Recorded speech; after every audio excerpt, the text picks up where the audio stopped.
So, with the Psychic Sisters arc going on in the manga right now, I thought that there is no better time to talk about these two powerful espers known as Tatsumaki and Fubuki. While both of them are registered heroes in the Hero Association and of course being sisters, they are quite different compared to each other, but both of them have a mysterious past. And in today's video, I'm going to be explaining these esper or Psychic Sisters to you guys who are new to the series, or maybe you just want to watch something while you eat. Either way, I'm here. Yo, before we jump right into the video, as always, ladies and gentlemen, there will be spoilers for the entirety of the One Punch Man manga series and anime.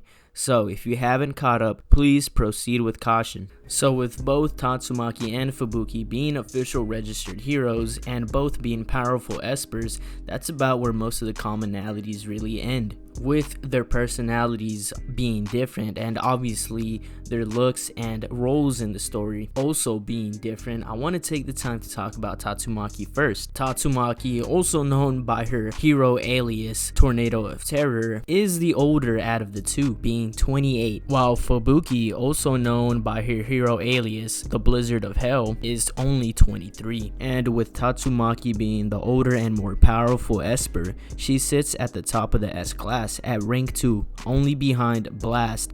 But although being a high-ranking S-class hero and being one of the most powerful psychics in the world, her character design isn't all that intimidating. Tatsumaki is a pretty short woman, okay? She's pretty petite and she's commonly mistaken for being much younger than she really is, mostly in part because she has a really adolescent face and, of course, her height. She also has emerald green eyes with matching green short hair, and she's usually seen wearing this tight black dress with long sleeves and a long collar with 4 high-cut leg silts that show off her legs. And even sometimes you'll see her being drawn in one simplistic webcomic style, which is pretty much used for comedic purposes. But when she is not drawn like that, then you can expect Murata to go pretty crazy. Let's just say there's a lot of R34, okay? If you know what I mean, then you know what I mean, because I'm not going to share any of that NSFW content around here, okay? But besides that, let's get back on topic here. Now, Tatsumaki has a rather brash, moody, hot-headed, and impatient personality. She is pretty disrespectful towards most people. We see her pretty much being disrespectful towards the civilians, to heroes, and to even the Hero Association staff. Shit, she's even disrespectful towards the monsters, and she's especially disrespectful towards those she deems incompetent. But despite her arrogant personality, she feels obligated to defeat monsters and considers her job as a hero to be a duty, accepting any of the Hero Association's requests to defeat monsters, mainly due to the fact that she tends to get bored. Now, Tatsumaki is a very confident woman, and that's mainly in part to do with her strength and psychic abilities, and not only that, but Blast's influence. But because of that, she has a massive superiority complex, believing that she can beat almost anyone if she is in top shape, and she suffers from independent tendencies, which can lead to her stubbornness, as she believes that she cannot go on thinking that anyone will come and save her. But besides her pretty bad attitude and personality, she has a soft spot for her younger sister, Fubuki. But she is also very overprotective and controlling of her, and will do anything to make her sister stronger, even if it takes some force.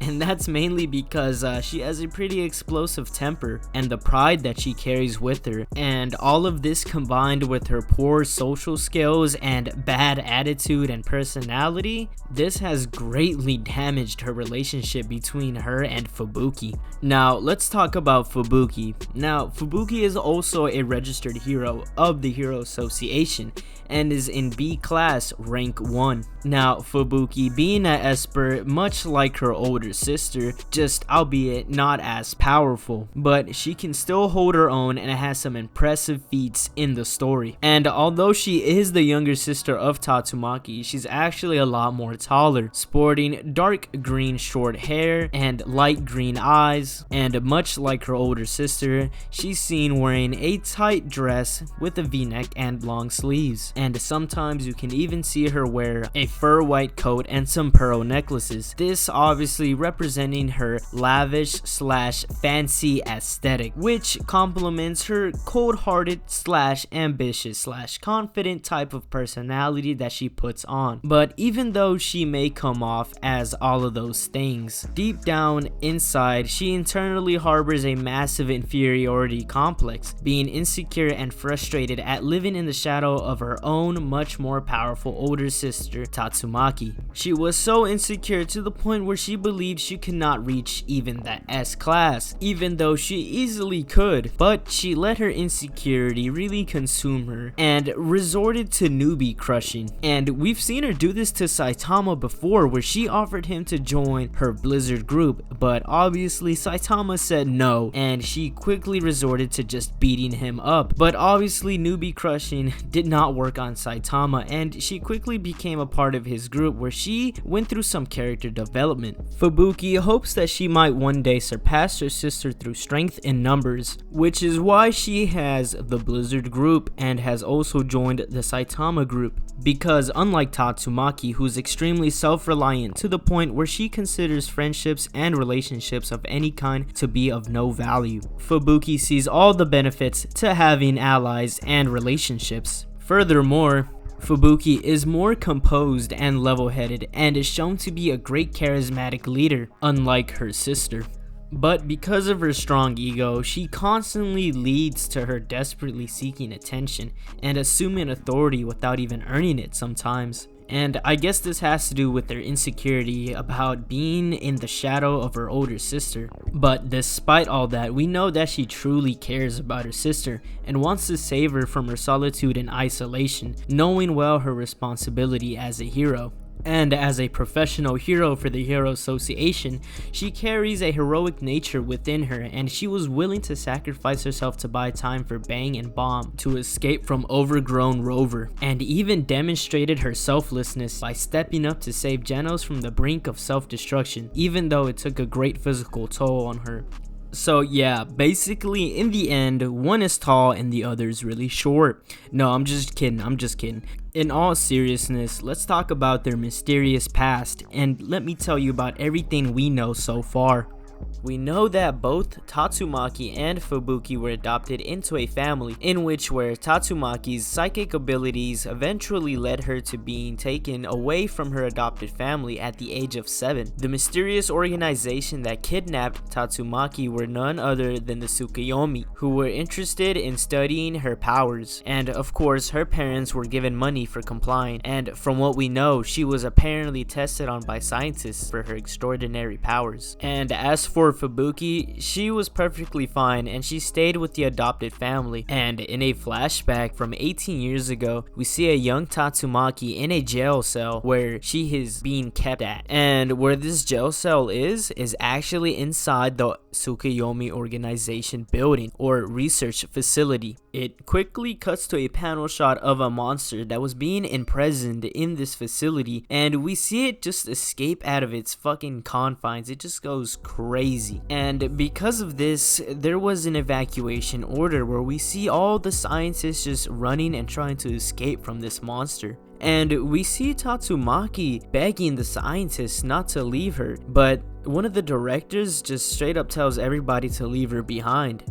And so she was left to die because this monster actually ends up breaking the jail cell and enters in, getting close to Tatsumaki, who was left unconscious, but she later wakes up and finds the monster's corpse on the ground to see none other than Blast standing right beside the monster's corpse. Blast ends up asking Tatsumaki why didn't she use her powers to stop the monster or to save herself, in which she responds back saying that she doesn't have them or she just lost her powers. Blast quickly catches on to her and says that she's lying and that she purposefully suppresses her powers so they could let her go. Tatsumaki becomes more visibly emotional. She has her head down, she's shaking, and she's on the verge of tears. She says that it doesn't matter anymore because whether or not if she leaves this place or not, no one would need her, and that her mom and dad sold her off.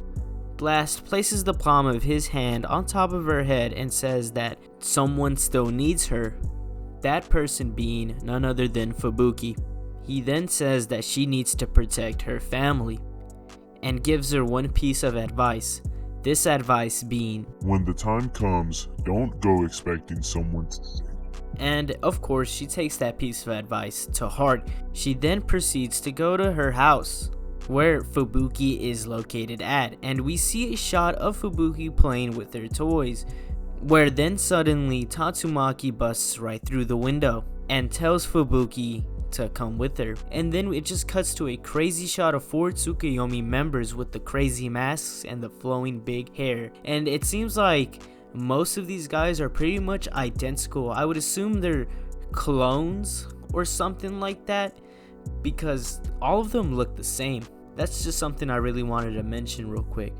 But if you thought the reveal of 4 Tsukuyomi members behind Tatsumaki was crazy, well, it gets even crazier, because in the next couple of shots here we see nothing but blood splatter, and we can assume Tatsumaki took care of those Tsukuyomi members.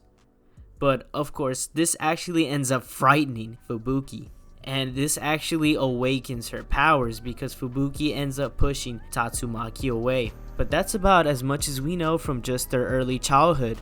We did get a couple of flashbacks with Fubuki and Psychos while they were in high school, where Psycho started that crazy club and she essentially also went pretty crazy.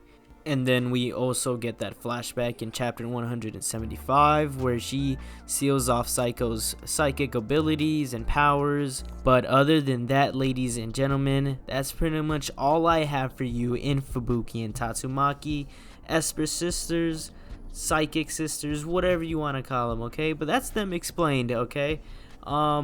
All we can really do is just speculate and wait for more chapters to come out, because I would like to see more of their past. You know, it's pretty interesting. I really want to see like who their parents originally were, because they were adopted. I want to see what kind of experiments were done on Tatsumaki, and I want to see more of Fubuki's high school and just childhood background, because obviously Tatsumaki wasn't there for a lot of it because of her trauma and stuff like that. But yeah, thanks for watching, guys. See ya.